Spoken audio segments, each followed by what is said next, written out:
What's the meaning of a posteriori?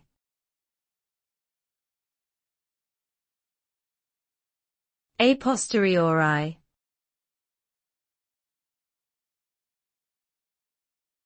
A posteriori.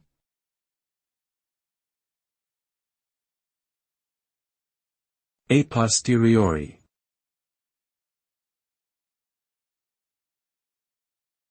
A posteriori.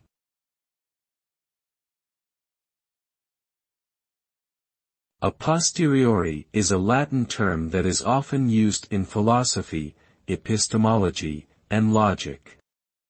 It translates to from the latter, and it refers to knowledge or information that is derived from experience or observation. In other words, a posteriori knowledge is based on empirical evidence rather than pure reason or deduction.